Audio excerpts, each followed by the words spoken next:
Bet the Board. What do you mean you don't bet? I mean, I don't bet. You know, I don't gamble. I don't. I never have, and I never will. Yeah, right. I'll bet you $20 I can get you gambling before the end of the day. You owe me 15 grand, pal. Pay him. Pay that man his money. It's the Bet the Board podcast. God likes me. He really, really likes me. In the end, I wound up right back where I started.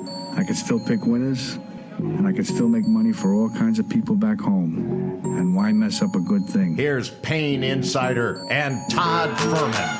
Welcome into the Bet the Board podcast, NFL Week 8, Monday Night Football edition. I'm your host, Todd Fuhrman, joined as always by my esteemed colleague and co-host, the one, the only Payne Insider. And Payne, Week 8 almost officially in the books, one game left to go, and we'll get to a little bit later in the program with the Giants headed on the road to the Steel City to take on the Pittsburgh Steelers on Monday Night Football. Actually, somewhat of an interesting game for me.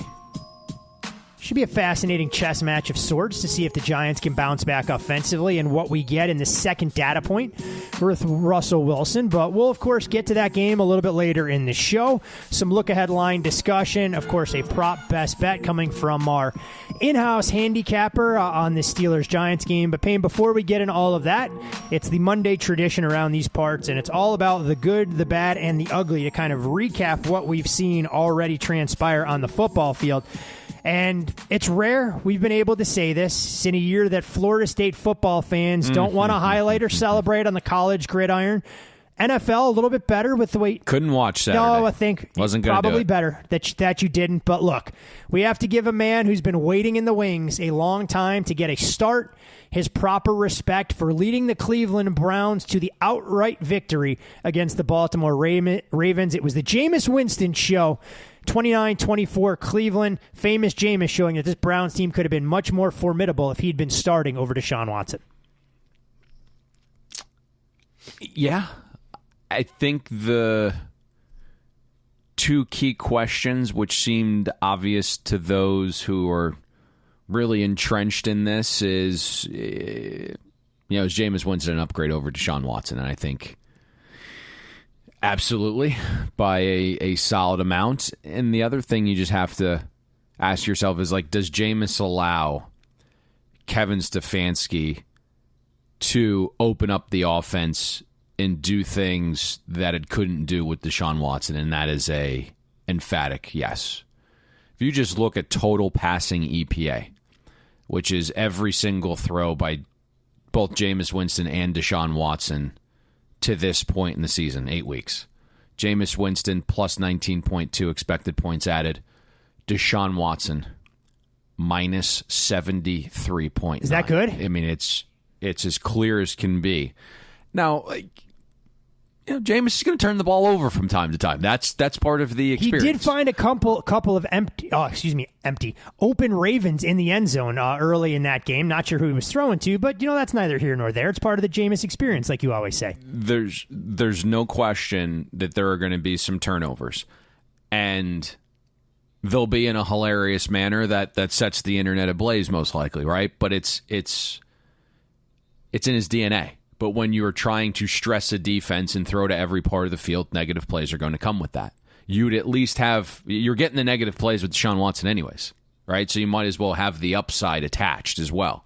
And you can make the case that Jameis had an ideal situation, right? Facing a Ravens defense on a short week without two of its top three corners and Humphrey and Wiggins, and it was the healthiest the Browns' offensive line had been all season, and they gave Jameis gobs of time to throw from clean pockets if you've seen his time to throw. Nick Chubb is back. All of that created a very nice environment, sure. But structurally, the difference with Winston in this offense relative to Watson is obvious to even the eye, and then it has all of the supporting supporting data as well. And it was definitely the signature win for the Browns so far this season. We'll see if they can run it back this week as a short home underdog against the Los Angeles Chargers. Going back to Thursday, Payne, all the swirling speculation was that Matthew Stafford could be on the move out of L.A., potentially to Minnesota. There was talk that Cooper Kupp was on the trade market as well. And, all kidding aside, Cooper Kupp looked like a shell of himself in terms of his quickness and his burst in the game against the Vikings. But Puka Nacua, a surprise start, looked like he hadn't missed a day in terms of giving Stafford the weapons that he so needed. And now in a muddled NFC West, the Rams, with a young defense trending up and an offense that's getting healthier, look much more formidable in the wake of an upset performance against the Minnesota Vikings in the short week. I would think they're going to be a player. And listen, wide receiver is a premium position. We know that now. Market's been telling us that since 2019 when Michael Thomas became the first $100 million pass catcher. So the Rams getting back their top two receivers in Puka and Kupp immediately and completely changes that Rams offense. It opens up things for Kyron Williams as well, who to this point had been an accumulator. Gives Matthew Stafford the lifeline as well, right? I mean, the Minnesota Vikings were the best defense Stafford faced all season. It came on a short week with less prep.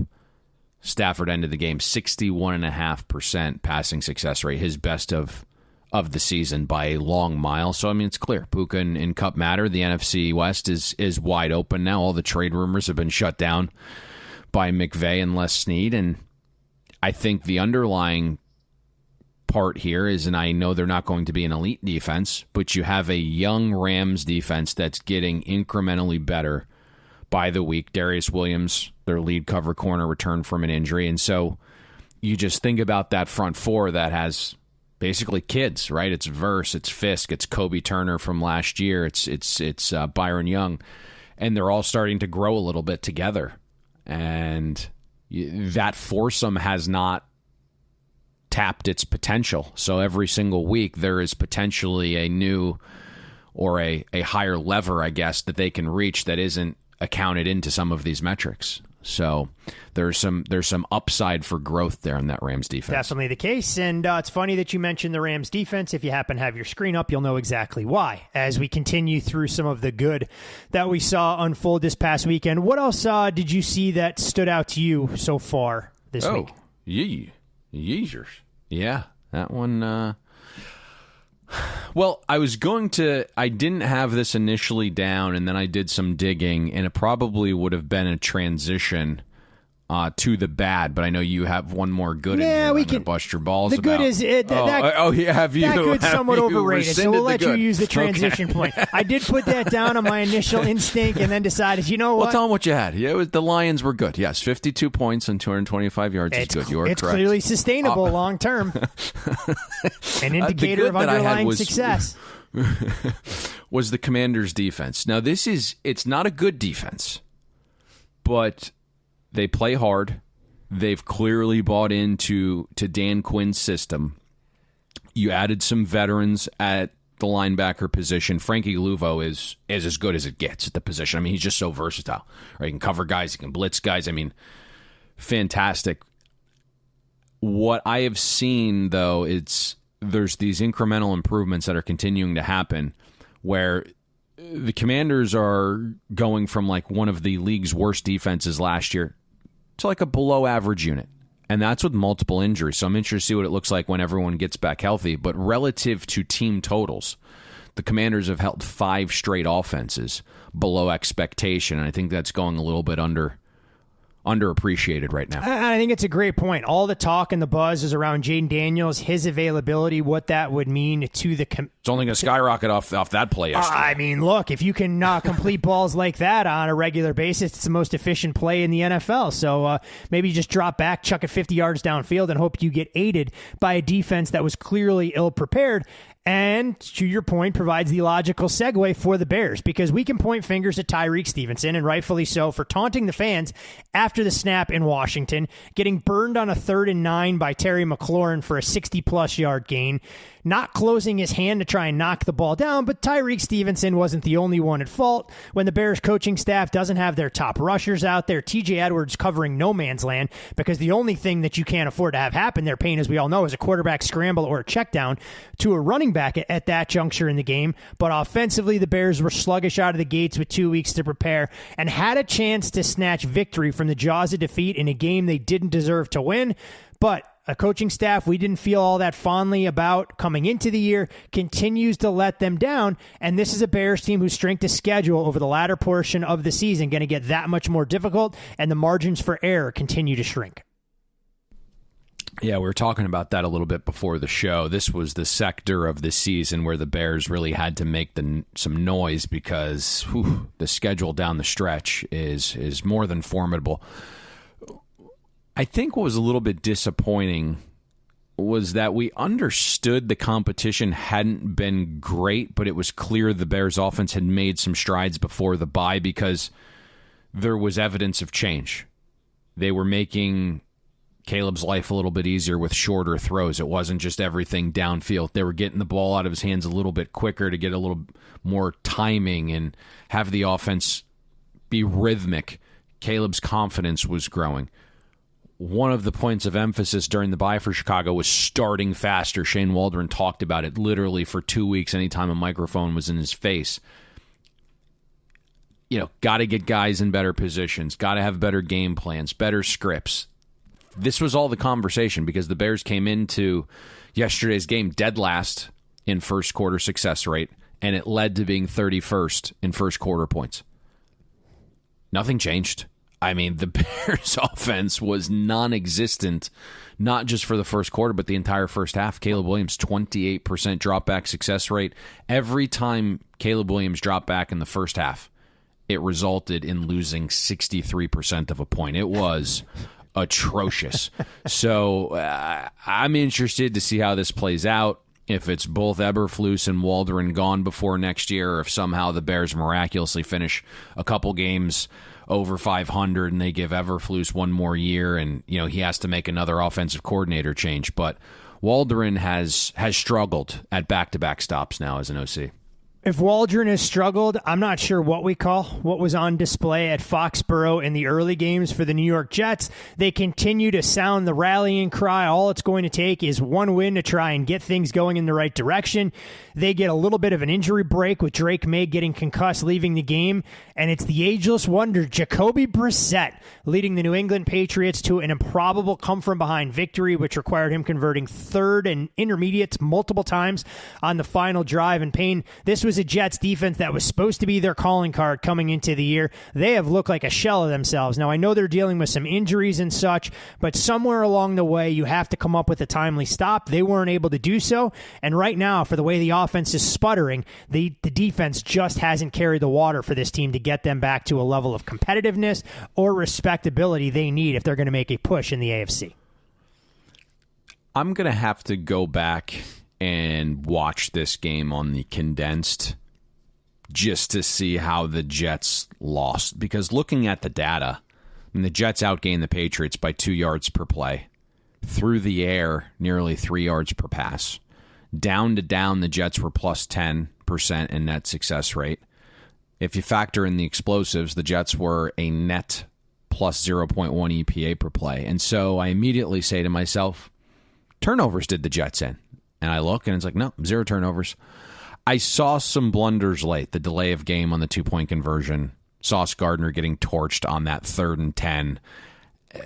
Metrically, it's a game the Jets won everywhere but on the scoreboard. Even the adjusted score line suggested the Jets were even close to covering this game. So nice for the win. I have no idea how this is one where you're watching it, and I'm just kind of seeing the score because I'm invested in other games. Other games are more important in terms of vibe. Neither of these teams are going anywhere. So my quad box has 4 different games on, but I'm seeing on the scroll, right? It just it feels like one of those lethargic games, but the Jets are kind of in control, and then Drake May goes down, and the upside isn't necessarily there with Jacoby Brissett, and you're just thinking, hey, this is going to be a casual win, right? It doesn't need to look pretty. And you look down, it's 24-22. I'm like, is this really going to happen?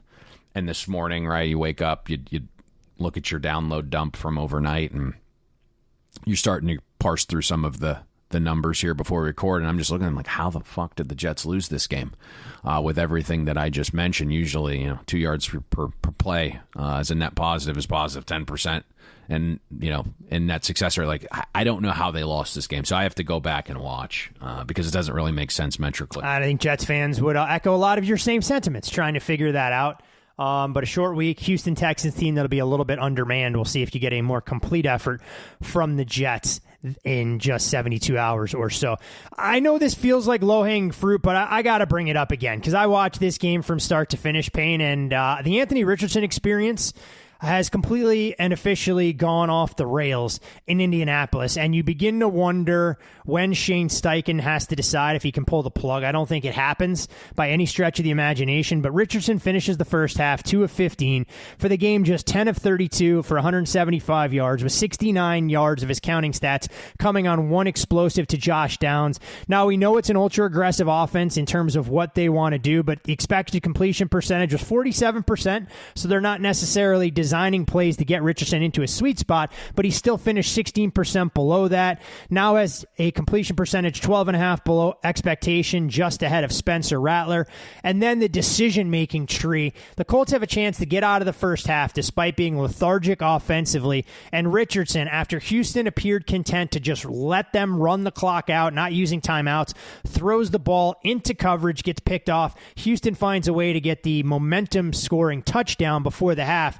Colts find a way to cover in the game, but my Lord, it just gets worse. And then, because I wasn't paying as close attention as I was, Anthony Richardson takes himself out of the game after running around too much, saying he was gassed, and openly embraced that in the post-game press conference. Someone asked Chuck Pagano on social media if Andrew Luck had ever done that, and Pagano went off on multiple four-letter words, saying that, I'm not going to even paraphrase it because it's not worth it, but this isn't a franchise quarterback, and good Lord, the Colts team trending up in every other area is being held back by the man under center. So, we're always honest with the audience. It wasn't a position even worth discussing. It was so minor. I knew where the line was going. Just a quick number grab, right? Relatively speaking for me, not a lot of money, right? Just grab a number. And by the time we got here on Thursday, recording last week, the line was 5. I'm like, we're not going to give this out. It would have ended up covering, but I didn't really get a vibe it was the right side, as bad as the Texans were. We would have been sitting there in a 3-point game with 3 minutes to go, and it's first and goal at the Colts 7, Texans ball, and you're like, we don't have a prayer. And so I flip it to another 6. game, and it was like, best case, right? But I turned back. I'm like, it ended 23-20. The Texans fumbled. So it feels like AR is on this list every week. Oh, this is the last time I'm talking about it. Last time I'm talking about it. It's low-hanging fruit, to your point, but Richardson started the game 2 for 13. Finished 10 for 32. The Colts offense had a 19% success rate in the first half. Worst mark of the week. Minus .38 EPA per play in the first half. Worst mark of the week. Richardson was the worst QB again this week with a completion rate 16% below expectation. The only other quarterback that was in that sphere was Spencer Rattler, who was benched for the great Jake Haener. That's how bad it is right now for Anthony Richardson. He is not capable of running an NFL offense right now. So if I'm Shane Steichen and my defense is now healthy again, and I'm sitting 4-4 on the season, and this may sound terrible, I'm running Anthony Richardson into the ground. My offense is either going to eke out the only efficiency it can with AR using his legs, and if that leads to AR getting dinged up, no biggie. Now I can go to my competent quarterback and Joe Flacco without ownership and the general manager pressuring my ass to start, Anthony Richardson. I can't argue with that train of thought whatsoever. And for the Colts, I mean, they're playing on a massive stage on Sunday night. So if Richardson isn't better against a Brian Flores defense with extra time to prepare, the Boo Birds will only come out in full force, and the Colts will have a little bit of a Herculean effort as nearly a touchdown underdog in that game, playing in one of the most difficult venues when we talk about home field advantage on this very show. Any other bad you wanted to highlight before we head into the ugly? No, I think we can probably move on a little bit. Yeah, that's probably sufficient, unless there's anything else that popped out to you. I mean, it's low-hanging fruit. The Saints, again, not very good. Seattle certainly wasn't competitive yesterday. No, tough spot for the Seahawks. That offense, those offensive line injuries are really starting to show up, and no DK Metcalf. Yep. Took some of that big play potential out of the mix in a defense that, quite frankly, has not necessarily performed to the level we expected, which you figure, given that they haven't really had all of their pieces out there with a chance to build some continuity. That was kind of the game breakdown, because we did Buffalo and Seattle, I'm pretty sure, on Thursday. Yep, we did. And Buffalo is able to get pressure. Seattle cannot prevent pressure. DK Metcalf is gone. And Teron Johnson was probably going to lock up the middle of the field. And so what was the path? And that's one of those classic games we talk about all the time, because the groups I speak with, it was a battle, right? The dinosaurs liked Seattle. The new guys who are more number-driven, right? Data-driven, matchup-driven. Not a great spot for Buffalo, but it was like the model was showing some value to Buffalo, and so I kind of sit it out on the sidelines, let those two factions battle, and it's not even remotely close. No, that game was a class difference on full display, and you could pick up on that pretty early in the contest. You wonder on some level if Geno Smith on a 4th and goal from the 2-yard line doesn't fall down if the dynamic changes a little bit. But at the same time, anyone who watched that game from start to finish. Josh Allen scrambling, right? In the rain, kicks a ball. It just lands right in his receiver's lap 7 yards down the field. I mean, there were some things early that broke Buffalo. For sure, a couple of key plays that could have changed the outcome. But all in all, Buffalo was the better football team in that contest. To the ugly, and I'll say they were ugly even in a win. Philadelphia deserves credit because the offense, from a dynamic standpoint, EPA and everything else, was tremendous for 3 quarters. And this, of course, comes with a caveat, but Philadelphia still has yet to score a first quarter point so far this season. Coming into the week, the Eagles in the first quarter, their offense, 13 possessions, 59 plays, 175 yards, 2.97 yards per play, 5 3-and-outs, 3 turnovers, no punts. They did finally score on an opening drive. It just happened to come in the second quarter after the Cincinnati Bengals took more than 10 minutes off the clock with the opening series. I am very interested to see if Philadelphia, now getting healthier on the offensive side, yes, still no Dallas Goedert, can begin to turn the corner and what this group will look like, because for 3 quarters, they felt like they were playing a 7-on-7 drill, doing what they wanted when they wanted against the Bengals, but it made the ugly for me because they still haven't scored in the first 15 minutes. Another game I kind of want to go back and watch. The Bengals were... Again, a little earlier in the week, right? There were number grabbers hitting Philadelphia +3. I think we talked about it on the show and said, just close your eyes, look at the number. We don't get to 3 here.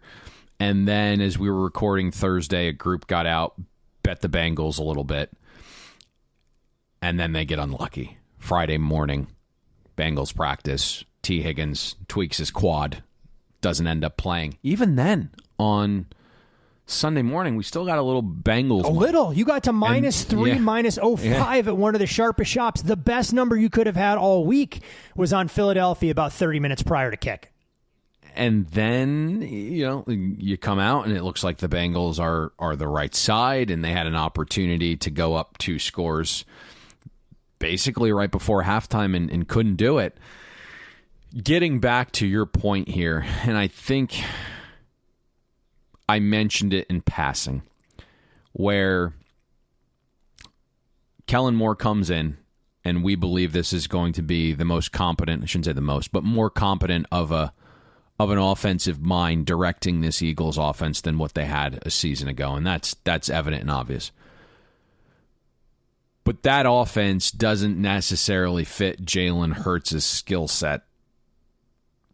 And so I think what's happening early on in the game is you're getting the Kellen Moore offense with the Kellen Moore script, and it doesn't necessarily mesh perfectly with Jalen Hurts' skill set. And then once it wears off and we're running the Jalen Hurts offense and we're doing things relative to what's going on the field, it starts to progress. And you can see that in the numbers. First half this season, the Eagles, 17th in EPA per play. The second half and beyond, 3rd. And so there's a little bit of a need for Kellen Moore and Jalen Hurts to get on the same page with the game plan and the script a little bit better. Now, it's not going to maybe hinder you a ton this week against Jacksonville, who is probably going to be down multiple offensive starters with some cluster injuries to the wide receiver group potentially. But we'll see how that unfolds. But the Eagles are just kind of like it doesn't look great, but here they are, right? They're just kind of eking this thing out. But the Commanders get a big win yesterday on the Hail Mary, so we'll see how this division plays out. It looks like down the stretch, these two are going to be battling the entire way. Two-horse race, and it provides the perfect final thing that I had on the ugly. You mentioned Philadelphia's opponent this coming week, being the Jacksonville Jaguars. And the Jags dealing with cluster injuries all over the place. We know about Christian Kirk officially out for the season. Brian Thomas gets dinged up after scoring a touchdown. We're not sure about Gabe Davis's availability. They also lost cornerback Ronald Darby in the game. You mentioned the offensive line issues, right guard Brandon Scherf and left guard Ezra Cleveland. If things weren't already bad enough for the Jags, they did find a way, and probably to get a cover even against a backup quarterback in the Green Bay Packers. Things have kind of gone from bad to worse for Doug Peterson's homecoming to Philadelphia. One of the better results in the 1 p.m. time slot for books there. I don't necessarily know if the Jags were. No, they weren't. Side. They 100% weren't. When you're trying to erase 2 double-digit deficits in that spot against a backup quarterback, you're not getting the benefit of the doubt as being the right side, in my opinion. Yeah, very, very sharp side there. 4.5 down to basically 3 minus 15 on the favorite come kick. So the Jags ended up getting there, but 6 starters went down with injuries yesterday for Jacksonville. As we kind of mentioned, could be a cluster injury situation going on at wide receiver with Kirk down for the year. Gabe Davis left the game, did not return. Brian Thomas, to your point, had the chest injury on the touchdown. We'll see what his availability is. A couple guys along the O-line dinged up, and to that combination of the Eagles' slow starts, Jacksonville being dinged up on offense, first thing this morning we saw under 47.5 come in as we're recording right now, 45.5. The consensus total right now Monday morning on Jacksonville, Philadelphia. Bad to worse for some of the teams in the National Football League. You can follow Payne on social media at Payne Insider. I'm Todd Fuhrman. You can follow me there. Most importantly, for all things Bet the Board related, be sure to follow the podcast at Bet the Board Pod and sign up and subscribe to the Bet the Board podcast newsletter. Real quick, we can rapid fire through some of these look-ahead numbers, Payne, and the Chargers were as much as a 4.5-point favorite on the look-ahead number when it opened. That number actually closed in that 3.5 range once we knew that the Browns were going to play Jameis Winston against the Ravens. Browns go out there, upset Baltimore. The Chargers take care of business, exceed odds makers' expectations against the Saints, but still, we see this number open below the key, and we've actually seen a little bit of Browns money since opening, as low as 1.5 at some of the sharper offshore shops.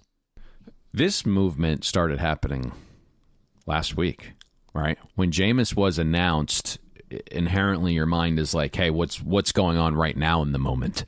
And boy, there's a lot of information here, but go back exactly 7 days. We'll start there. You got my mind going in like 100 directions with this game now that it starts processing things. So think last Monday after we get off the podcast, my group is debating, hey, are we going to get out ahead and play Browns-Ravens over for the following week, right? And it's 41.5 at circa. We're like, hey, we can get 41-20. And it's 42 other places we can get out ahead. If it's like anybody other than Lamar Jackson on Monday night against the Buccaneers, just because of his willingness to run, right? We don't want anyone to get hurt, right? You go early and Lamar's injured in the Bucs game, and your bet's dead. So we waited. The reopen, because Bucs Ravens got so out of hand, was a mix between like 44, 43.5. And then at that point, we're like, hey, let's just wait till the market's a little bit more robust. And we ended up going over 44 in Browns-Ravens yesterday. And you could have got a better number at halftime because, the first back-to-back drives, I was like, here we go again. 80-yard drive, 75-yard drive, the first two of the game, and we got 3 total points somehow. The Derrick Henry 4th and 1 from the 7. If you can direct snap it to Derrick Henry, you've got to direct snap it to Derrick Henry. I don't know how you take Lamar out of that equation. Todd Monken's my guy, and he's right way more often than he's wrong, and they obviously have the number 1 offense in the NFL right now, so you get a little nitpicky. But yes, you always want Lamar in the fold there. Generally speaking, you want the defense to have to defend another player as dynamic as Lamar, instead of telegraphing the play well in advance before the snap. That was there was a couple cuss words from my guy Monk there as I was watching that. We've gone so far left field, but we're kind of like gradually building up here. But the point is, this look-ahead line of Chargers-Cleveland actually started moving very early based upon Jameis Winston being the quarterback. Some guys got out ahead, bet the look-ahead line, and so it started to trickle down. And so we had a reopen of basically 2.5. And now this morning we're down, circa 1.5, a lot of 2s. There's still some 2.5s out there. So, you've missed the key of 3. I'm not saying it's wrong, right? The Chargers defense has still not been tested. You got a combination of Hayner and Spencer Rattler, who we referenced a little bit earlier in the show, but, certainly makes a fine advantage teaser leg at this point, getting it to 8.5 with a total, even as it's gotten bet up this morning from 40.5 out to 42.5. Makes a world of sense. I'll kind of rattle some of these off. Some of the stuff I put... Yeah, I'll go quick. Yeah, no, it's all good. Started. You know how my No, mind it's all good. Some of the stuff I put down when we try to outline the show, not really as relevant now. Seahawks -3 on a look-ahead number against the Rams. We mentioned the Rams getting their receivers back. The Seahawks not exactly looking great against the Bills. That number reopened with the Seahawks 1.5, and this morning we've already seen money come in on the dog. That number all, down to a pick 'em at a lot of prominent shops. Yep. Yeah, so it's twofold, right? Seattle doesn't look good. Seattle still has a highly questionable receiver in DK Metcalf. The Rams, you're kind of taking an educated leap of faith in that you're tossing out some of their early season numbers without these receivers, right? And so I wouldn't say you're completely reverting back to the Rams that ended last season, but you're probably getting pretty close to thinking about that being their current number. Right, and so when you do that, this is the more accurate number. And then I would say, now that we're at pick, the next move is going to be very much dependent on DK Metcalf. If he doesn't go, I think the Rams probably close. They're not going to get to 3. No. But 2.5 if DK Metcalf is out would be my guess. For sure. Also worth monitoring some of the Seahawks offensive linemen that have been on IR. Correct. The potential return there as well could change the dynamic. That is. We mentioned in our breakdown of the Buffalo game last week that both guys had their 21-day window open there at right tackle. So would be much needed to get that offensive line for Seattle reassured. And as far as the total, we talked about that about a half hour ago. Major disagreement on that as well. It'll be curious to see where that settles. 48.5 got as low as 46. We're now back over the key, sitting at 47.5, painted across the board. What's interesting about that Rams offense, we're going on probably too far. They did a great job in terms of staying ahead of the down and distance Thursday night and not allowing Brian Flores to dial up the blitz in these known passing situations, right? They were getting the ball out of Stafford's hands quickly. They were dinking and dunking, right? 5 yards here, 7 yards there. So every time you look, it's 2nd and 6, right? So that's a run pass down. It's 3rd and 3. It's a run pass down, especially depending on the part of the field you're in. And so it didn't really allow Brian Flores to do these things.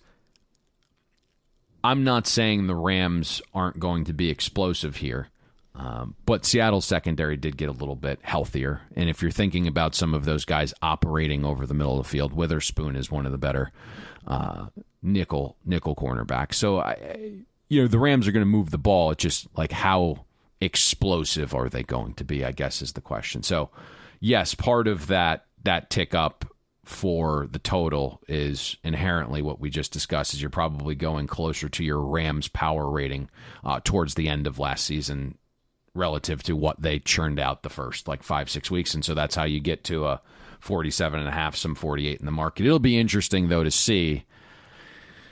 Again, my guess is if there's like no DK, that move over is probably not going to get as much closing line value as you would. As it would appear to have. May not be a ticket that you want to hold in your portfolio. Yeah. Well, so I just kind of wanted to stress the point. Like if you're listening to this and you're like, oh my God, the over money, like you're going to like go over 47.5, 48. No, now. You're not stealing anything. Yeah. Okay. Just wanted to. Yeah, save some people from doing that if they interpreted that differently. Lions, Packers, of course, this all injury-driven. One of the marquee games of the weekend loses a little bit of its luster. We're not sure exactly how long the Packers will be without Jordan Love, but Matt LaFleur didn't sound overly optimistic in the wake of him being removed from the game against the Jags with a groin injury. Detroit now a 4.5-point road favorite at Lambeau. This total took a touch of under money as well. We get to resume the Malik Willis experience and see what LaFleur can dial up in a pivotal divisional matchup for a game that would have been pick'em should all things have been equal previously. So, I mean, Jordan Love battled yesterday. There's no doubt about that, right? He was just kind of hobbling around out there till they eventually went to Malik, and Malik had some pressure on and delivered a nice little game-winning drive there. He's been efficient. LaFleur has certainly dialed some things up for him, but Detroit at least has some data points now, right? You can refer to 2 games from earlier to get a gauge on, what they want to do with Malik. In saying that, though, I don't think Detroit's defense is in any great shakes to be laying this monster number on the road. I would have thought bettors would have allowed this to leak out a little bit, but we did see the shops that went to 5 this morning. There was a little Packer money already, and we're down to 4 a lot of places, 4.5. So I'm interested to see where this goes from here. I would think. Now at 4.5 or 5, like how much higher can you get? So I will be intrigued to see where this goes from here. But yeah, as in terms of our discussion, why this has moved, it's very much Jordan Love and mostly Jordan Love. I would have liked him to be out there because I think that Lions defense, especially along the defensive line, is quite susceptible right now. Well, maybe a mobile quarterback is the best way to try and go out there and attack a Lions defensive line. That leaves a little bit to be desired. In a game we touched on in the good, the bad, and the ugly, despite cluster injuries, we saw Philadelphia a 6.5-point favorite on the look-ahead number, now out to 7.5. It's always interesting. We've talked about injuries and how the market can quantify some players' absences and may not quantify others. If the Jags are down 6 starters, this doesn't feel like it's moved nearly enough through a key number, but just 1 point at least on the scoreboard. Yeah, there you are. So, talked about it earlier. That's the encapsulation, right? The cluster injuries for Jacksonville, Philadelphia running through the steam effectively yesterday and coming out the other side. Now the scoreboard was not nearly, or the scoreboard was far more lopsided than the actual game in and of itself. But that is the reason for the movement. 1 point through the key. I would say, I don't know if it's a full point. There's still a lot of There's some sevens and 7 juice. We'll call it 3/4 of a point right now from for argument's sake. It was interesting. We talked about the Bengals and Eagles game a little bit earlier and how that thing got bet where the best number available in market was +3 -15 on the dog. Then you see the halftime number open with the Bengals -1, and it was Philly that took money at the break. So all of these markets do operate independently. And as we always tell our loyal listeners that have been with us either since the start of the season or day one, every number tells a story. So make sure you're trying to read some of those context clues out there as you're looking for in-game wagers, halftimes, or trying to bolster some of that portfolio. Speaking of numbers that tell a story, Payne, we have one tonight on Monday Night Football that'll close out Week 8 between the Pittsburgh Steelers and, of course, the New York Football Giants. Daniel Jones' narratives will be out in full force this evening in the wake of his late benching to create a spark last weekend against the Philadelphia Eagles.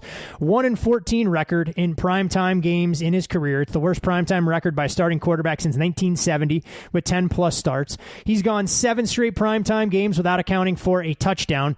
He's had 359 plays that he has run under center in primetime since his last touchdown, and 368 different players have scored a touchdown in primetime since Jones last found the end zone as a runner or as a thrower. Brian Daboll didn't mince words talking about the level of disappointment around the franchise, or I should say this came from the owner, about the disappointment that came from the franchise, but again, restated that he's got a lot of confidence in the coaching staff, and this is a Giants coaching staff that doesn't have a whole lot to work with. Meanwhile, the Steelers on the flip side, they have been the model of consistency in terms of playing under the bright lights. They've won 21 straight home games on Monday Night Football. I know a lot of our loyal listeners will point to, well, in COVID, they lost to the Washington Commanders on that weird start time on a Monday Night Football. Technically wasn't a Monday Night Football game, so yes, there is some noise indeed in the numbers. And the Giants, barring something outside the realm of anyone's comprehension, will go into this game as an underdog for the 24th straight time. Longest streak since the merger, second longest active streak in the NFL behind the Carolina Panthers, 23 or 24, depending on how you grade that out. Payne, trying to figure out what we're going to get from these two teams. We finally got the first data point from Russell Wilson. We saw the Steelers push the ball downfield. The happiest man wearing black and gold had to be George Pickens. When you look at the level of consistency you saw from him, his overall level of engagement, it opened up the ground attack. But this is a Giants defense that Dexter Lawrence has been outstanding. They can generate pressure up the middle. They have been prone to giving up some plays on the ground. As far as trying to figure out a matchup you're most intrigued to watch, is it Daniel Jones running for his life against the Pittsburgh Steelers defense that can generate pressure, or is it Russell Wilson on the other side trying to pick apart the Giants and not just win a football game, but do so by margin with a number that now says the Jets are 8.5 points better than their MetLife compatriots on a neutral field? There's so many things we can go through this game, and it's why I said at the top, it's a little more interesting than maybe you would think in terms of price, right? Which is maybe the first thing you should probably be looking at as a sports bettor, because that's quite important. There was the ability to get 7 minus 15 on the Giants, and I think that was attractive to some folks. And at 6.5, we had, a buy from one group, and as we sit here and talk about this, it's soft 6. There's even some 5.5 out there now. The Giants have been a little bit better on the road. You'd like them to score more here, but they do play like and you have the quote for this. We'll give you the credit. It's basically the NFL version of the option. All of the short passes, and it continues to chew away the clock. So it becomes difficult to want to lay big numbers with the Giants, and this is with the in Giants games rather. And this is a Pittsburgh offense that, it's a little different, but you think about what Pittsburgh's done this season. It's all in like these low spread games, right? It's couldn't get there when you were laying against the Cowboys. We're getting against the Jets, and you're in that dog roll. It's now you're asking them win by margin. It's a little different. In terms of the matchups, we're obviously going to get the full Russell Wilson experience tonight. Similar situation, I think, compared to actually last Sunday against the Jets in terms of path, where Russ is going to deal with some pressure tonight. That's inevitable, right? The Giants are 7th in pass rush win rate. Burns is going to play. Dexter's going to play. They're 6th in pressure rate. Russ has struggled under pressure in recent times. But when Russ isn't pressured, he showed last week that he wants to push the ball down the field. Finished 3rd in completed air yards among all quarterbacks in Week 7. He completed 71% of his throws, 10-plus yards downfield for 149 yards and a touchdown. The moon ball is back. It's in full effect, and he's targeting George Pickens, who just absolutely loves winning those contested catches. The Giants' secondary is banged up. Right? So that becomes a little bit of a twofold situation with Adoree Jackson out with the neck. Cordell Flott doubtful with the groin injury. So that Giants secondary is banged up, and when the Giants don't get pressure, their secondary has been an absolute sieve. 83% completion rate allowed, which is dead last in the NFL. I think we broke this down in a Giants game a few weeks back. It has not improved. Nearly 8.5 yards per attempt, the 4th most allowed when they don't get pressure. So, by the way, speaking of that, the comments from the Giants and some of their beat writers about Deonte Banks and his lack of effort were wild when I was digging in this game. It is not good. And then it's a unit that gets pressure, but they've been gashed on the ground as well. That Giants D-line, 29th in rush efficiency. I think it's a similar situation on the other side of the ball. You mentioned Daniel Jones. Andrew Thomas is gone. One of the better left tackles in football, certainly the Giants' best offensive lineman. Then you have starting right tackle. Jermaine Illuminor has not practiced yet this week with the hip injury. He's listed as questionable. Based on his comments, I would think he's going to play tonight because he's talked all week about being on an island, willing to go one-on-one against TJ Watt. So if you're running your mouth, you better be Don't out put there. your fingers in the tiger cage. What are you doing? Just shut up and don't say anything. So something to monitor, but I would think if you're talking that way, Jermaine Illuminor at right tackle for the Giants is going to be there, but something maybe if you're an in-game player, if the hip gets re-aggravated, now all of a sudden the Giants are down both starting tackles, it's something to think about. But without Andrew Thomas last week, Daniel Jones was pressured on 47% of his dropbacks against the Eagles. Even with some of the injuries the Steelers are dealing with to their edge rushers not named TJ Watt, the Steelers still top 10 in pass rush win rate. So very much it's going to be another quick, short pass game where Brian Daboll is going to have some needs to find some answers, really, in that quick throw game. Obviously, having Malik Neighbors back is helpful, but I just being completely candid here, I do respect the Giants' money, the guys that are on that. Now, again, it was at a little bit of a different price. We did not get there, but our model showed a tinge of value to the over. It's just the Giants are not getting out scoring early. So in my mind, I was like, maybe I'll find something better here adjusted in game because they've just started so slow. And the drives, I mean, it looks efficient, right? Those 4, 5, 7-yard passes, and you look down at the clock, and the Giants are settling for a field goal, and 7.5 minutes have been taken off. So there's value in there. There just wasn't enough for me to get there where I thought potentially we could look in game. Let's be honest, you're not going to really watch this game tonight, anyways, because at 5:08 Pacific time and 8:08, your eyes will be on the Fall Classic, hoping our pinstripers can get things turned around and make a series of this still. Aaron Boone's a fucking disaster, man. It makes you realize what we all take for granted as Yankee fans, having the John Wetlands of the world hand the balls off to Mariano Rivera and get the high leverage outs. You don't take your ace who's making $1 gazillion out after 88 pitches. Game 1 is on Aaron Boone. Obviously, Judge is what he is. You're hoping that turns around. He's been as ice cold as we have been on NFL picks, and long term he's going to be fine. Long term we're going to be fine, but hopefully it picks up for both of us here pretty soon. So you need Judge to hit a little bit. But what's the status of Ohtani? They're saying it's going to be a game time decision, but they expect him to be out there. I guess it was a shoulder separation, and he popped it back in. No problem. Just pop it right back in. Look, you go out there, you continue to battle. It didn't look great in the moment, but apparently he should be out there in the lineup. I would be stunned if he wasn't. Although the betting market's not quite sure what to do there, as we've seen the Yankees kind of leak out a touch from where the number opened. Mm-hmm. And if he didn't play, it leaves a gaping hole despite Freddie Freeman's resurgence with a much healthier ankle after having that extended layoff from the NLCS into the World Series.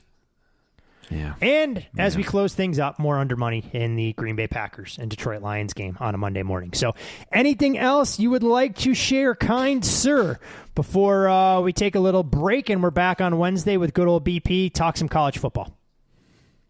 No, I think that is it. Back on Wednesday. Well, there is one thing I forgot to do, and because I jumped the gun, I wanted to make sure I kept our listeners on the edge of their seat. Poor old Billy boy. We broke down all the games, but the most actionable element we have for you is a player prop between the Giants and Steelers.